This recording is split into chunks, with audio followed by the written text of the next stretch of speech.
ദൈവ തിരുനാമം മഹത്വപ്പെടട്ടെ. ഇന്നത്തെ വേദവായന വാക്യം ഭാഗം മത്തായി ശ്ലീഹ എഴുതിയ സുവിശേഷത്തിന്റെ 5-ാം അധ്യായത്തിന്റെ 13 മുതൽ 16 വരെയുള്ള വാക്യങ്ങൾ. നിങ്ങൾ ഭൂമിയുടെ ഉപ്പാകുന്നു. ഉപ്പ് കാരമില്ലാതെ പോയാൽ അതിന് എന്തുകൊണ്ട് രസം വരുത്തും? പുറത്ത് കളഞ്ഞിട്ട് മനുഷ്യർ ചവിട്ടുവാനല്ലാതെ മറ്റൊന്നിനും പിന്നെ കൊള്ളുന്നതല്ല. നിങ്ങൾ ലോകത്തിന്റെ വെളിച്ചമാകുന്നു.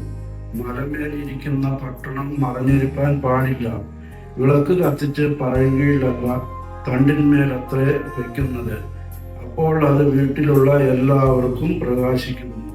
ഇതിനെക്കുറിച്ച് വിശുദ്ധ ജോൺ കസിയൻ വിവരിക്കുന്നത് ഇങ്ങനെയാണ്: ദൈവത്തോട് നിന്റെ നാമം പരിശുദ്ധമാകപ്പെടണമേ എന്ന് നാം പറയുമ്പോൾ നമ്മൾ യഥാർത്ഥത്തിൽ പറയുന്നത്, പിതാവേ, നീ എത്ര വിശുദ്ധനാണെന്നും അറിവും രാഖ്യവും അർഹിക്കുന്നവരാക്കി മാറ്റണമേ.